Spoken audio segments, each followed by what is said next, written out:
Welcome to Your Mic is Hot, the podcast where we speak up, stand out, and build something that fits your life. I'm your host, Julie Eichhoff of the Online School for Voiceover, and I believe that your voice, your story, and your skills are the keys to creating a business that's as unique as you are. And let's dive in. Welcome back to Your Mic is Hot. I'm Julie Eichhoff, and today we're diving into one of the most powerful tools you have in your business building journey, your zone of genius. This episode is called Your Zone of Genius, How to Pinpoint It and Build Around It. And it's going to help you tap into the thing that sets you apart, your unique brilliance. Yes, you are brilliant at some things, and you are unique. We're looking for your unique brilliance and use it to create a business that feels good and works for you. Here's the truth. There are a lot of people doing what you do. There's a lot of people doing what I do, but there's no one who does it quite like you. Your authentic genius is your edge. And today we're going to find it, claim it, and talk about how to build your brand and offers around it. Let's get into it. Let's start with what exactly is your zone of genius? You might have heard terms like zone of excellence, zone of competence, or even zone of genius before. They come from a concept by Gay Hendricks in his book, The Big Leap, which I read many years ago, and I'll have a link to it in the show notes for you. He breaks it down like this. Your zone of incompetence is things you're not good at and don't enjoy. For me, that's cooking for sure, and accounting, anything to do with accounting. I think back to my early days of having my own business, and I used to meet with my accountant every year to prepare my taxes, and I brought my figures in a Word document. Eventually, he got me to use QuickBooks, but I do not enjoy accounting and do everything in my power to do as little of it as possible. Really, the same is true for cooking, and for anybody who eats my cooking, you know I'm not very good at that. Now, think about for you, what are some things you're not good at and you don't enjoy doing? That's your zone of incompetence. Next is your zone of competence. Now, these are things you can do, but others can do just as well. It's probably a long list of things here. Your next zone is your zone of excellence. Now, these are things you're really good at and may be paid well for, but they don't truly light you up. Now, what are some things in that category for you? For me, right now, it's narrating audiobooks, which may be surprising given that I'm a voice artist. And I would say early on in my voice artist career, I really did enjoy doing audiobooks. It was exciting to get contracts. I enjoyed the project nature of them. But my lifestyle has changed the last few years. And the marathon type situation you get when you're narrating an audiobook doesn't work well with my lifestyle. It stresses me out. So it doesn't light me up anymore. So there are things that maybe you once loved, but they don't light you up anymore. So what are things that you're good at and maybe even you've been paid well for, but they don't truly light you up? That's your zone of excellence. And then finally, your zone of genius. This is that sweet spot where your natural talent, your passion, and deep flow all come together. It feels energizing when you do these things, not draining, and it's uniquely you. This is where you shine without trying to be someone else. When you build a business around this zone, you attract the right people and create the kind of momentum that's hard to manufacture in any other way. It's unique to you, and it's authentic, and it's energizing, therefore it's attracting. All right, let's take a look at a few examples of genius at work. We'll make this a little bit more real world. Let's say you are a graphic designer.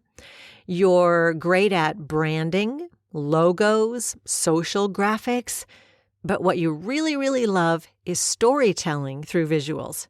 Your zone of genius might be translating a messy business vision into a clear, emotionally resonant brand identity.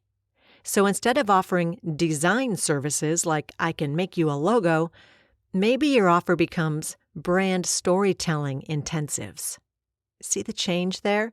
You're doing the same skills, but you're doing it in a way that you find energizing. Okay, here's another example. Maybe you're a health coach. You're certified. You can guide clients through meal plans and workouts, but your zone of genius is actually mindset work. You're amazing at helping people uncover the emotional blocks behind why they self-sabotage. Now, if this is you, you need to get a hold of me because I just ate a way too big bag of peanut M&Ms this afternoon, which is a perfect example of self-sabotage to my normally somewhat healthy lifestyle. And I know that. And I see coaches all the time who help me exercise and we talk about healthy food. But yeah, I am missing something about this self-sabotage thing on why I eat sugar in the afternoon. So in this case, you would shift from surface level coaching, doing your exercises and here's your meal plan, to coaching to deeper transformation. And that becomes your selling point. That's what energizes you. Here's another example. You're a project manager in your 9-to-5, but your genius is taking chaotic ideas and turning them into step-by-step plans. So maybe you start a business helping overwhelmed creatives or solo entrepreneurs map out their launches or digital offers. Again, you're using the same skills, but you are creating an environment where you thrive and where you feel energetic. And at the same time, you're offering a service to someone who needs it. My own personal example, again, as a voice artist, is my zone of genius. I mean, that's what I'm good at. But I also have a way of making complicated things simple. And that's why in my course, where I teach others how to be a voice artist, I'm able to easily make it digestible. Easy to learn, easy to move ahead quickly. The through line here, your genius usually feels easy to you, so easy that you might overlook it. I'm going to repeat that because I think this is key. Your genius usually feels easy to you, so easy you might overlook it, which can cause you to underprice it as a service. I talk about this sometimes with my husband when I'm talking about things that I do in my business, and there's things that are so easy to me, and I feel like, I shouldn't charge much to teach somebody how to do that. But the truth is, because it's easy to me and because I'm good at teaching it, doesn't mean I should charge less. It just means that's my zone of genius. I'm good at that, and it lights me up. But to others, it's magic. So let's find your magic. How to pinpoint your genius. So, how do you actually figure out what your zone of genius is? I have a few questions to guide you. Number 1, what do people consistently thank you for or compliment you on, even outside of work? Again, people thank you for doing something. Thank you for this. Oh, thank you for doing that. Or they compliment you. You are so good at this. You are so good at that. What do you hear over and over? Is it your ability to explain things clearly, solve problems in one way or another, make people feel seen? Number 2, what feels energizing, not exhausting, even when you're tired? Do you get fired up when brainstorming? Feel in the flow when editing? Come alive during coaching? What is it that makes you feel energized? Question number 3. What do you find yourself doing even when you're not getting paid for it? Giving friends career advice? Organizing chaos for fun? Writing stories in your notes? Doodling, painting? What do you find yourself doing even though you're not getting paid for it? And then number 4, what's something that feels natural to you, but people around you struggle with? I'll say that again. What's something that feels natural to you, but people around you struggle with? That's usually a sign you're tapping into your genius, because what's obvious to you isn't obvious to everyone else. Now, finally, go back to your skill stack from episode 1. If you haven't listened to episode 1, go back to it. Are there any skills in there that you do effortlessly and love doing? That's where you want to zoom in. Okay, so you've got a sense of your zone of genius. Now what? Here's how to start building around it. Messaging. Start highlighting your genius in your bios. Are you on LinkedIn? Your pitch, your content. Don't just say what you do, say how you do it differently because of your unique approach. Example, instead of "I'm a web designer," say, "I design websites that clarify your message and convert your dream clients, even if you have no tech skills." Offers. Package your genius into services or products that let you operate in your zone as much as possible. I'm going to say that again. When you are creating services or offers to sell to other people, package it in such a way that you get to operate in your zone of genius as much as possible. If your genius is strategic thinking, maybe create a 90-minute VIP strategy session instead of being stuck in long-term retainer work. And then finally, boundaries. Let your genius guide what you don't do as well. Just because you can do something doesn't mean you should. Delegate, automate, or drop the rest when you can.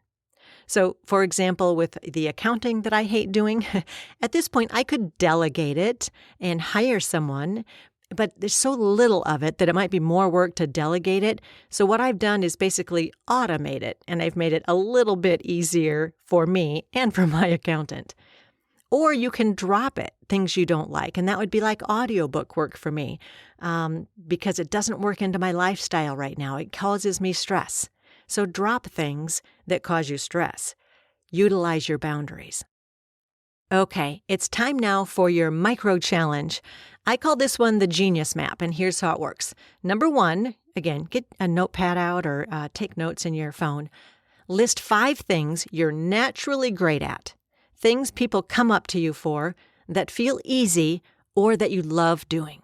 Okay? 5 things you're naturally great at. Then circle 1 or 2 that feels most energizing. The ones you could talk about for hours, the ones that you feel good doing, that you're excited to do, that you won't even procrastinate because you enjoy doing it. And then finally ask yourself, how could I use these to solve a problem for someone else? I'll say that again. How could I use these to solve a problem for someone else? What would a business or offer look like if it let me stay in this genius zone most of the time? Write out one simple idea. That could be the beginning of a powerful pivot for you or your next move. Here's the thing. Your zone of genius isn't just about business. It's about freedom and happiness. When you build from your brilliance, you stop chasing and you start attracting. The right people will find you. So if you're in that place of, I can do a lot of things, but I'm not sure which one to focus on, come back to this question. Where do I shine the most? And how can I build a business around that? All right.